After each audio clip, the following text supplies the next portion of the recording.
Greetings. By virtue of your presence watching this video today, I want you to know that we consider you to be an extended member of our family at Unity in Linwood. We believe that you are an individualized expression of that one creative impetus which stands behind all life, and as such we celebrate the uniqueness which you are, and we celebrate our unity with you. We are glad you're with us. That was from the book of Winona, verses 1 and 2, with a divine chorus and a bridge also. The book of Winona. You see, that was a joke. You got it, okay. Thank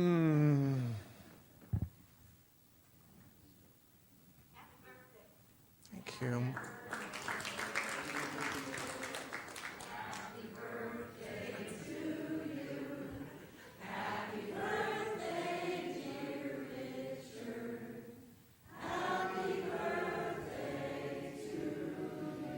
I love that one. Thank you so much.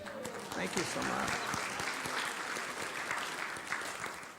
I love happy birthdays and good mornings and happy New Year's because they remind us that in the spiritual realm we always stand at a point of new beginning.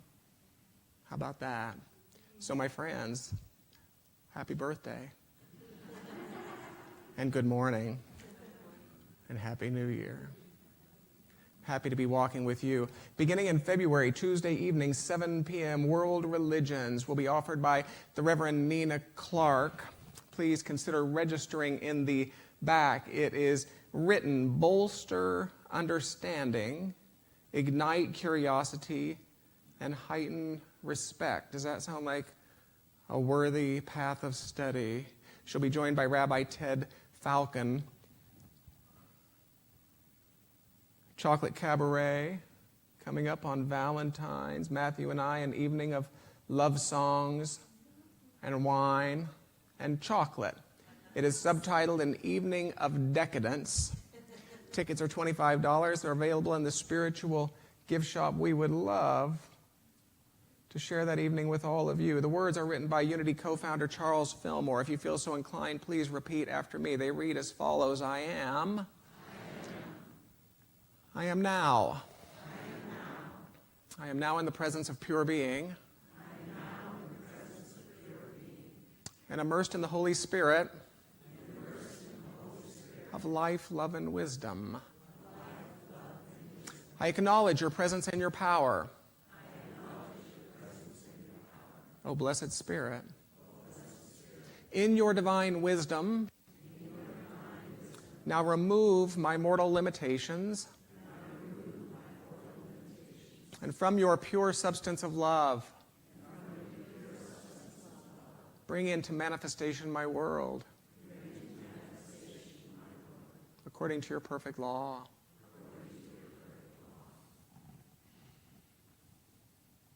I'd like to share a story with you this morning, if you will indulge me. It's the first time I've ever done anything creative, so thank you for allowing me a little latitude from my standard liturgy. You know, if you do a Google search for stone soup, you'll find some 1,730,000 pages that include the term. It reveals a stone soup comic strip, a stone soup role-playing game, a stone soup theater company. You'll find a stone soup food and nutrition magazine. Don't you just wonder? I don't know. A community in Chicago, a set of lesson plans, an upscale bed and breakfast in Indianapolis, Indiana. I had never considered the possibility of an upscale bed and breakfast in Indianapolis, Indiana, but there we go. You'll find an architectural firm, a design company, a consultancy, a food pantry, a meetup group.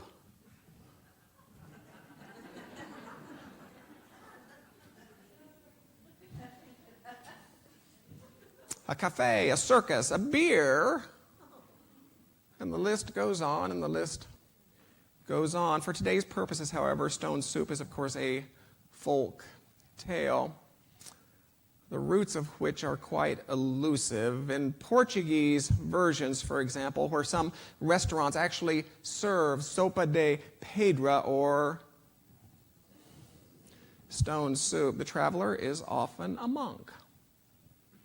In French and Hungarian versions, the travelers are often soldiers.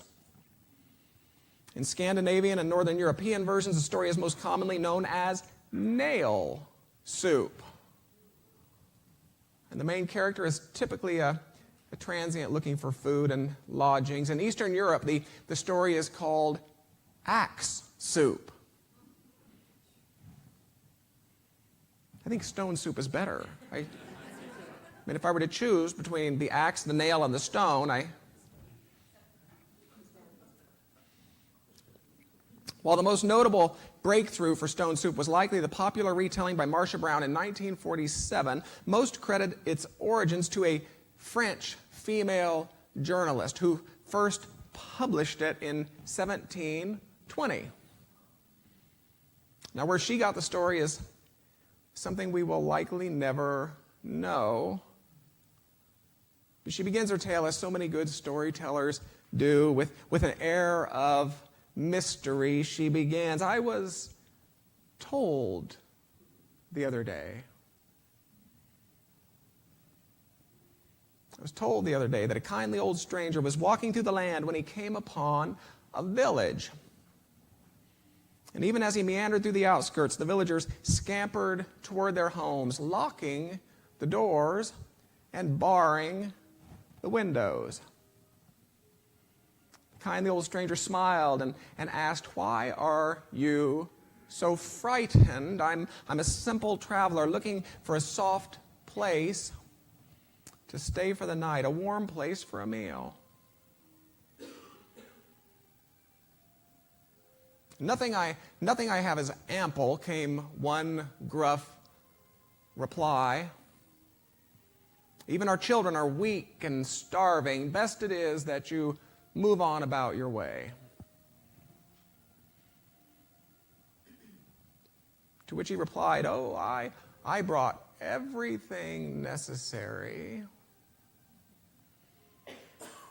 And he drew back his flowing cloak with one hand and revealed a large cauldron in the other hand, brimming with water which had been drawn from the local river. "And I always make enough for everyone. If only I had a flint to get it started." Well, after a moment, maybe 2 moments, maybe 3 moments, the voice of an ill-natured Jezebel from nowhere in particular arose. Well, if that be all, you'll find plenty of flint in the yards. Well, hearing even the rumor of food, several of the villagers began to peer from their doorways, began to peek from their windows as the kindly old stranger tipped his tattered hat to no one in particular and continued to pick and pluck about the yards.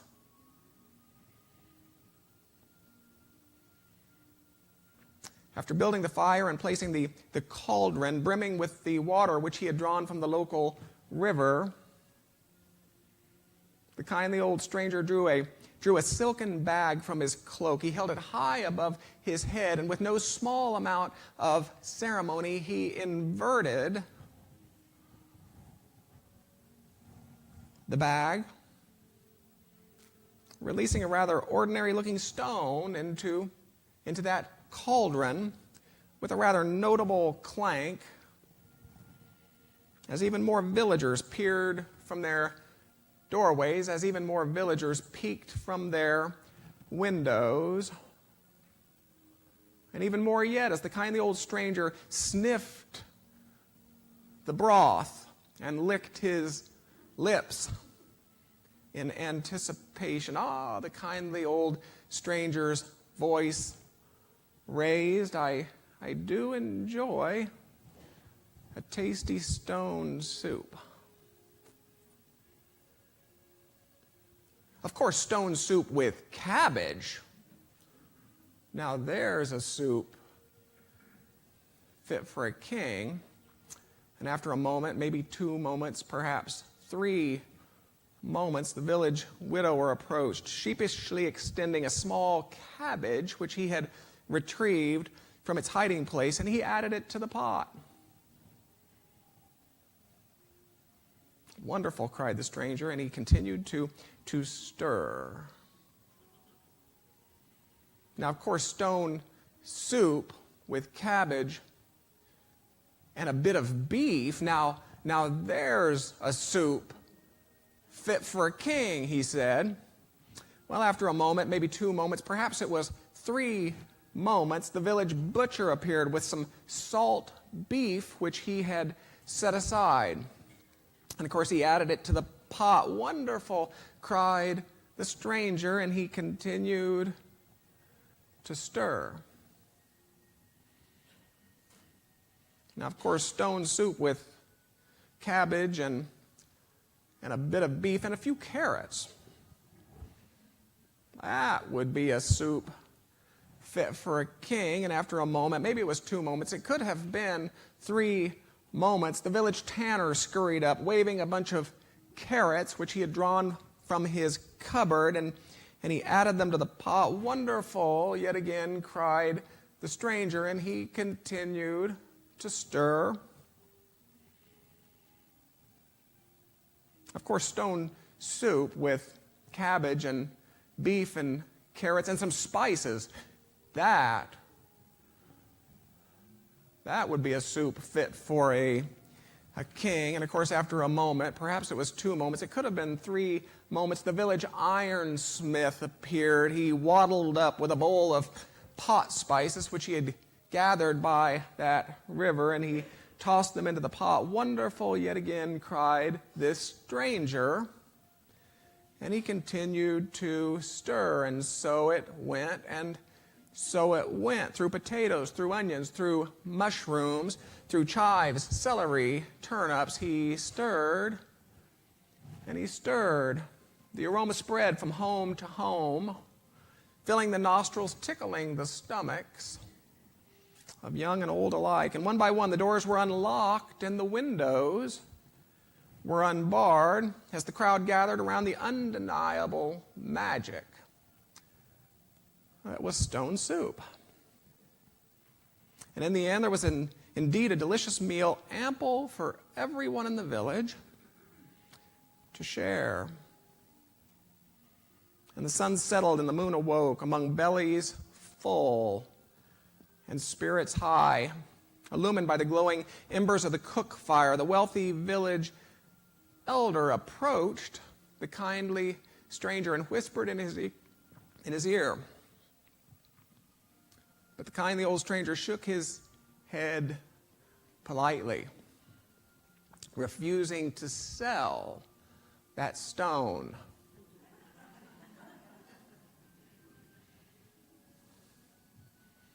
And as he meandered from the village the next morning, the kindly old stranger came upon a group of village children.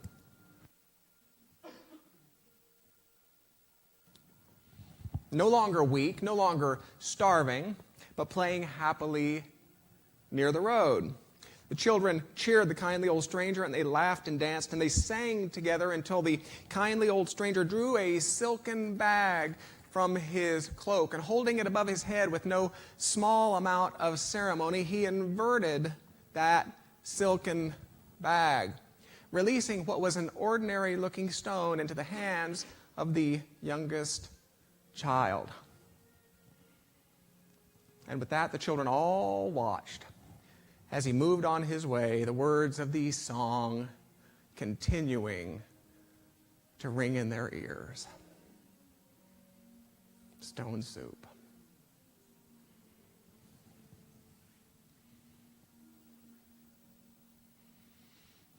Thank you, Cameron. That was nice. I'm honored to play a role in a ministry. I'm honored to play a role in an evolving idea we call Unity in Linwood. and we as an intentional spiritual community share a few basic philosophies, the omnipresence of what we understand God to be to start. In other words, the presence of life, love, wisdom right here and right now. You see, ours isn't a God who is alive, who is wise, who is alive, but a God that is life, a God that is love, a God that is that wisdom itself. And because God is that life, that love, that wisdom from which all expression rises, you and the soul who sit to your right are deeply bound together. You and the soul who sits to your left are deeply bound together. I could say that you and the souls in this room, you and the souls beyond these walls, I could say that you and every other expression of this life, love, wisdom we call God are one. We are one. And because we are one, inextricably bound together in a web of divine existence, our decisions and our contributions are causal to a chain of events beyond our wildest imaginings. Yes, and yet again, undeniable support and unthinkable spite lurk in the shadows of every choice we make, lurk in the shadows of every dollar we spend. And because we are one, we are necessarily and undeniably equal. Yes, in this paradigm, there can be no conversation which fails to presume the equality of the man and the woman, the younger and the older, the light-skinned and the dark-skinned, the rich and the poor, the Western and the Eastern. Those few basic philosophies include one in which you are soul stuff having a human experience. How do you like that one? That the reality of you isn't finite flesh and bone, but infinite thought and limitless potential. As such, our mundane debates about gender, about orientation, about what parts you have and what you do with those parts are always secondary to conversations about matters of the heart. Always secondary to conversations about matters of consciousness. I like to explain it this way. In a paradigm in which you meet anthropomorphic God at the end of your earthly sojourn, after you've detailed your diatribe of accomplishments and shown your many bank statements, I like to think that God will look at you and say, well, yeah, but how well did you love?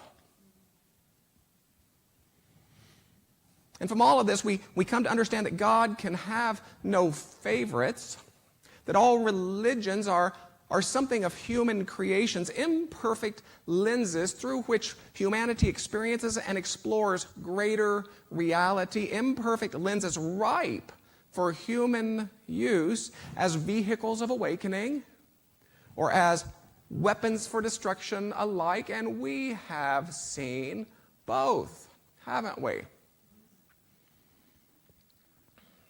So I'm honored to play a role in this evolving divine idea we call unity in Linwood. I think it offers some really cool stuff. And even so, with every act of cruelty and selfishness, see if you can relate to this, with every act of cruelty and selfishness, I find myself tempted to respond with some iteration of the villagers, well, nothing I have is ample. And on some level, I lock the doors. And with every act of malice and ignorance, I find myself tempted to respond with some iteration of the villagers, oh, nothing I have is ample. And on some level, I bar the windows. I might say that in the face of every deficiency in the very soul of humankind, in the face of those weak and starving children, I find myself tempted to respond as the villagers did with some iteration of, but what difference could I possibly make? And yet the kindly stranger's voice answers with its promise of divine possibility. The voice reaches through my locked doors, through my barred windows, offering words of encouragement. Please remember, I brought everything necessary. I brought everything necessary, and I always make enough for everyone. But will you bring your flint? Will you bring your cabbage? Will you bring your beef, your carrots, your parsnips? Will you bring that which is uniquely you by virtue of your presence as an expression of the one life which stands behind all life? Will you do that?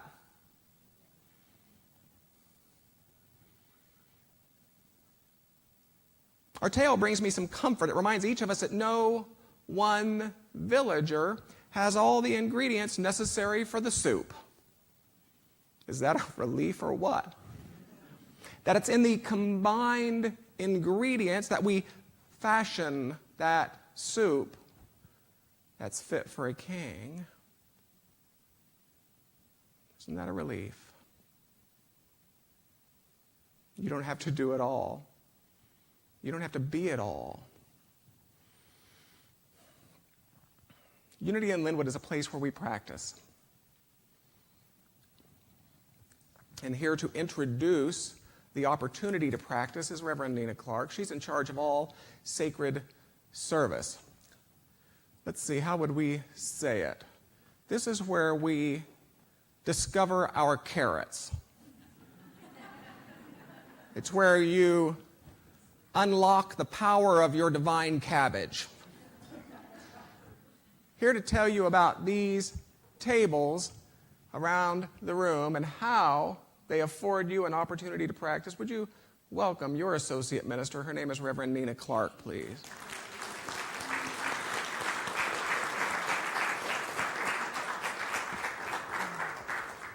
Your divine cabbage. That's an introduction right there. I know. I'm looking out and I'm seeing carrots and onions and green beans. Good morning.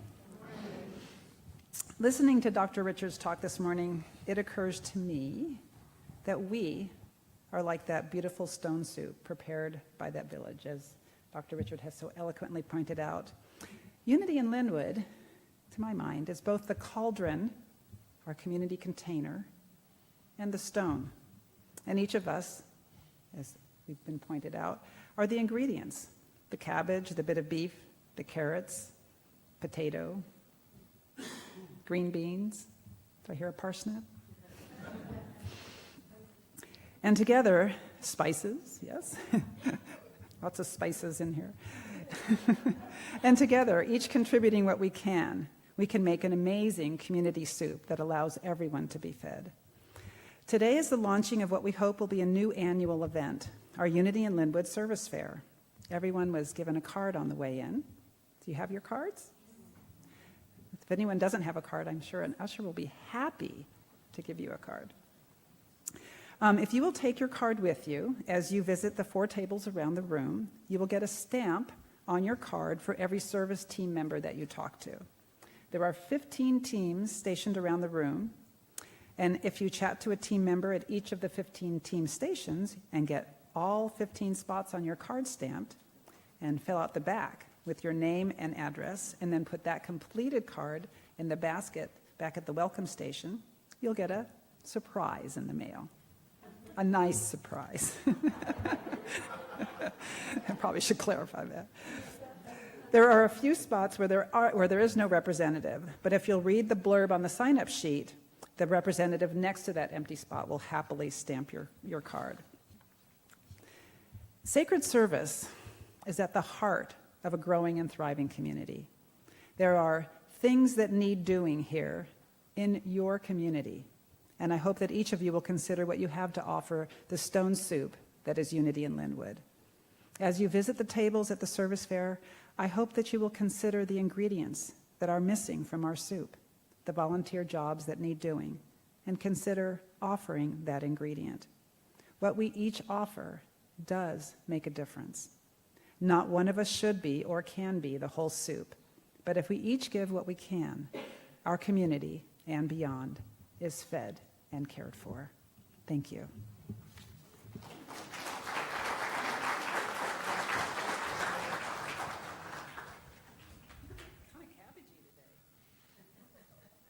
I look cabbagey. She knows I love her.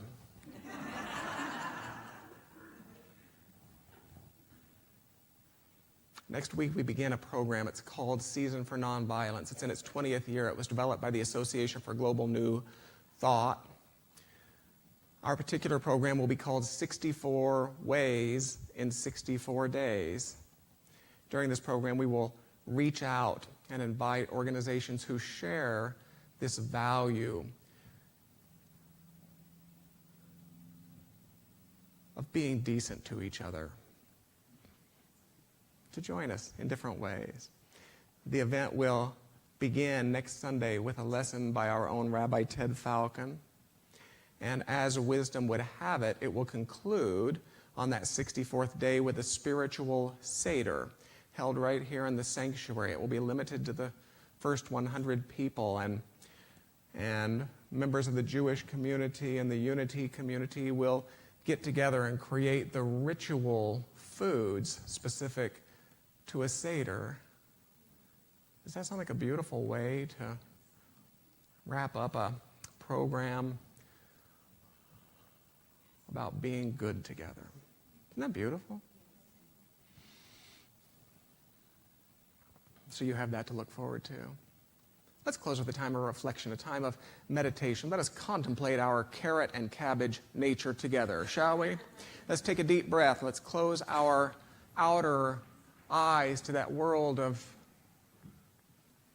appearance and limitation, and let's turn to that expansive inner realm that knows no such limitation, and let's take a deep breath.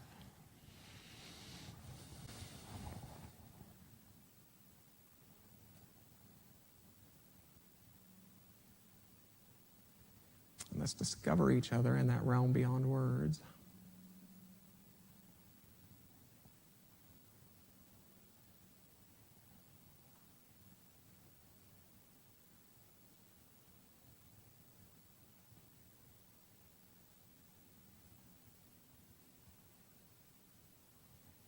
Let's open our hearts to all others who stand at the periphery.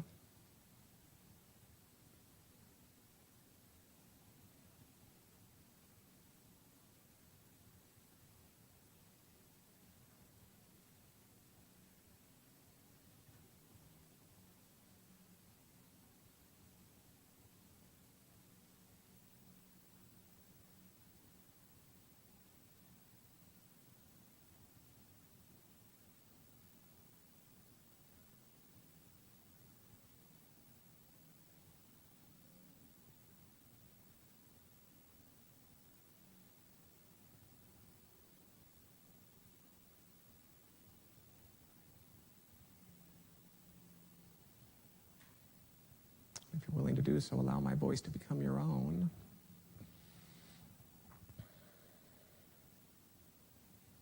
As I consider an idea,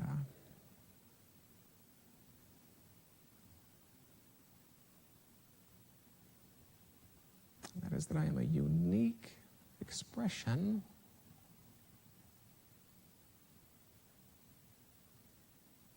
of an infinite potentiality.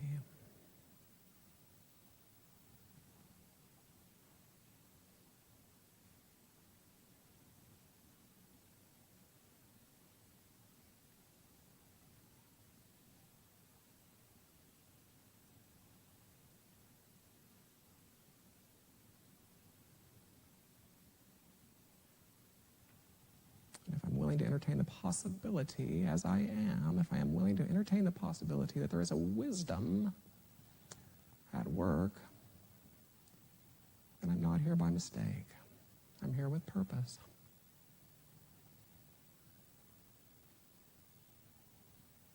My beingness in this world of form has purpose.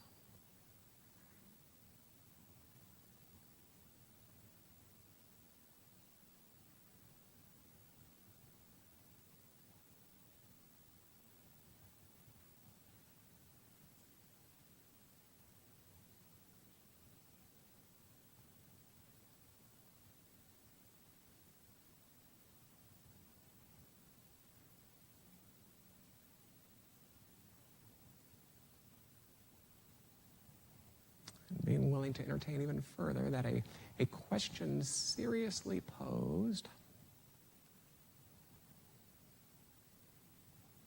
has great power. I allow the question to rise.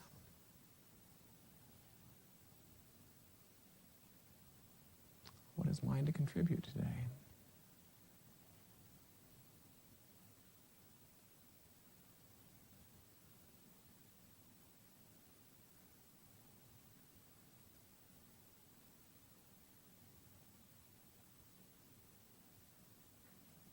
What do I stand for? What do I represent? Who would I be at Linwood? Sure, but in life,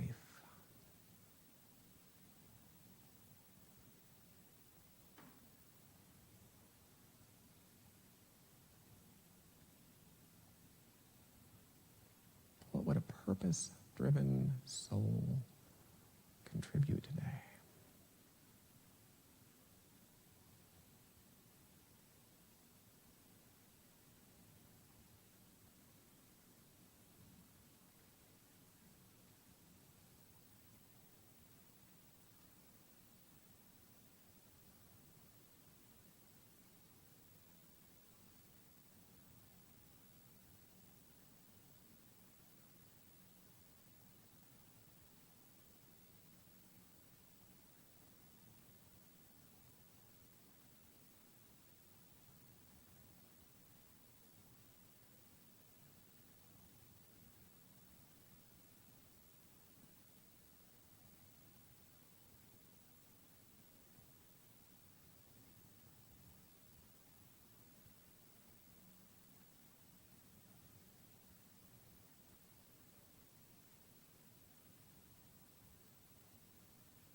As these longings of the heart, as these images present themselves upon the screens of our minds, I like to imagine that counter to that editor self that would assess and weigh and judge, I like to think that counter to that editor self, there stands that kindly gentleman from today's tale.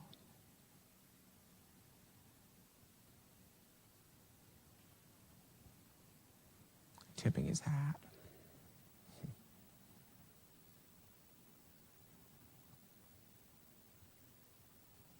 I like to think that he offers his reassurance by saying, you know what? I can use that.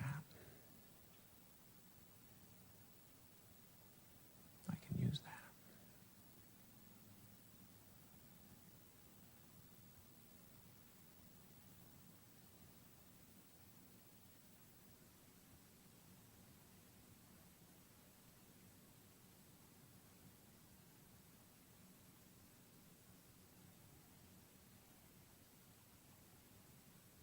And so it is.